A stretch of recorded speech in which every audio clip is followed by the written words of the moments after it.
নমস্কার বন্ধুরা, অজানা রহস্য দুনিয়ায় আপনাদের সকলকে স্বাগত জানাই। আজ আমার আলোচনার বিষয় হলো পুজো পাঠ করা ব্যক্তিরা কেন কষ্টে থাকেন। ভগবান শিব স্বয়ং নারদ মুনিকে কথা বলেছিলেন, তো জানা যাক কেন। একবার কৈলাস পর্বতে মহাদেবের কাছে নারদ মুনি যান। নারদ মুনিকে খুব ব্যথিত লাগছিল। ভগবান শিব তার কারণ জানতে চাইলেন। তখন নারদ মুনি ওনাকে প্রণাম করার পর বললেন, হে প্রভু, হে নাথের নাথ, হে ভোলানাথ, হে দেবাদিদেব, আমার মনে একটা প্রশ্ন চলছে।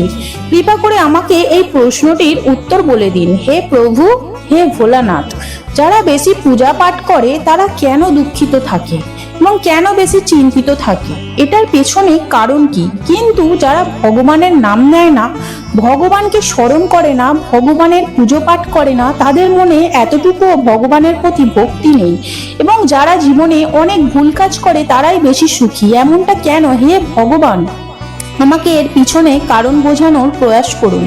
তখন ভগবান শিব বললেন, হে নারদ মুনি, আমি যেটা বলতে যাচ্ছি সেটা আপনি খুব মনোযোগ সহকারে শুনুন। কেন যারা বেশি পূজা পাঠ করে তারাই বেশি দুঃখিত হয়।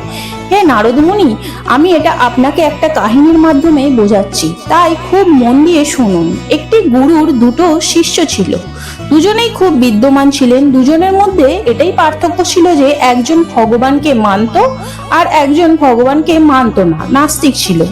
একজন এমন ছিল যে যেখানেই ভগবানের পুজো পাঠ হচ্ছে, ভগবানের আরতি হচ্ছে, ভগবানের নাম সঙ্গীত হচ্ছে, সেখানেই সে দৌড়ে দৌড়ে চলে যায় এবং ভগবানের পূজা পাঠ করতে লাগেন। আর অন্য শিষ্যটি এইসব থেকে অনেক দূরে থাকতেন।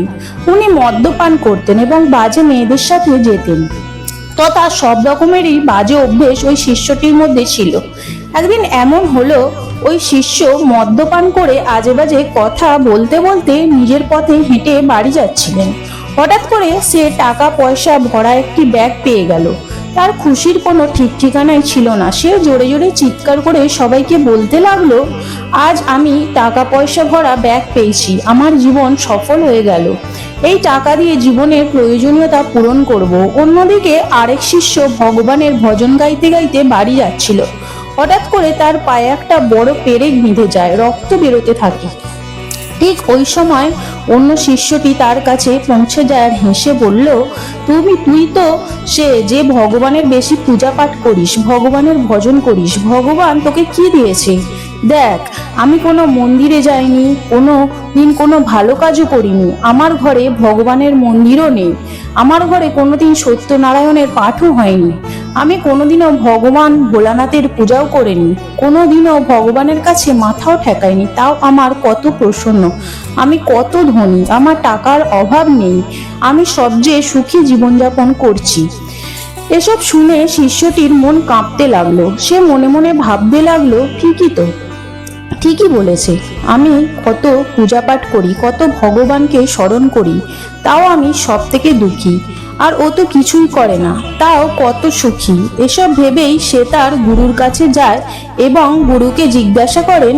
আর গুরু হেসে বললেন, তা মঙ্গলের জন্যই করছি, যার যেমন যোগ্যতা সে তেমনই ফল পায়। তুমি জানো ভগবান তোমার পায়ে পেরেক কেন বিঁধলো এবং তাকে ব্যাগ ভর্তি টাকা কেন পেল?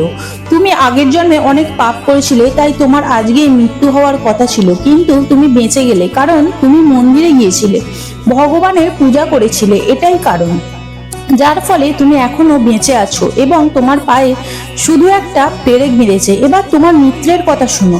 পূর্বজন্মে ও একজন মহান পুরুষ ছিলেন, মহাপুরুষ, ও একজন ঋষি ছিল, এই জন্য ওর আজকে ভাগ্য বদলানো ছিল, কোটি টাকার সম্পত্তির মালিক হওয়ার ছিল, কিন্তু ও এই জন্মে কোনো ভালো কাজ করেনি, তাই পূর্বজন্মের ফল হিসাবে ও এত পয়সা পেয়েছে। যখন তিনি কোটি টাকার মালিক হতে চলেছেন, কিন্তু সে তার এই জন্মের কর্মের ফলে তা পেল না। হে শিষ্য, ভগবানকে দোষ দেওয়া ছাড়ো, নিজের বর্তমানকে ভালো কাজে ব্যবহার করো, জীবন আপনা আপনি উন্নত হবে। এরপর ভগবান শিব নারদ মুনিকে বললেন, পাপী মানুষ তার পূর্বজন্মের ফল এই জন্মে ভোগ করে, তাই সে অসুখী থাকে, কিন্তু মানুষের এটা ভোলা উচিত নয়। সে যদি এই জন্মে পাপ করে তাহলে সে পরের জন্মে অবশ্যই অত্যন্ত কষ্টভোগ করবে। তাই এই জন্য প্রতিটা মানুষের উচিত ভগবানকে ভক্তি করা। তাকে কখনোই হতাশ, চিন্তিত, বিস্মিত হওয়া উচিত নয়। ভগবান যা করেন তা ভালোর জন্যই করেন। এই জন্য মানুষকে ধৈর্য সহকারে নিজের জীবনযাপন করা উচিত। সব সময় সৎ পথে থেকে ভগবানের পূজাকর্ম এবং সৎকর্মে থাকা উচিত, যার ফলে সে পরের জন্মে ভালো ফল পাবে এবং সে সুখ সমৃদ্ধিতে, শান্তিতে ভরে উঠবে। হে নারদ, মানুষ তার কর্মফলেই সুখ ও দুঃখ ভোগ করে থাকে, তাই এটা কোনো আশ্চর্যের কথা নয়। সে ভালো কর্ম করবে, যে ভালো কর্ম করবে সে ভালো ফল পাবে এবং যে বাজে কর্ম করবে সে বাজে ফলই পাবে। প্রতিটি মানুষকে তার পাপের ফল কোনো না কোনো জন্মে, কোনো না কোনো সময়ে ভোগ করতেই হবে। হে নারদ, আশা করি আপনি আপনার উত্তর পেয়ে গেছেন ভগবানের মুখে এসব কথা শুনে। নারদ মুনি বললেন, হে প্রভু, আমি আমার প্রশ্নের উত্তর পেয়ে গেছি। ওম নমঃ শিবায়। তো বন্ধুরা, আমার এই ভিডিওটি কেমন লাগলো? যদি ভালো লেগে থাকে লাইক, শেয়ার এবং সাবস্ক্রাইব করে আমার পাশে থাকবেন। ধন্যবাদ।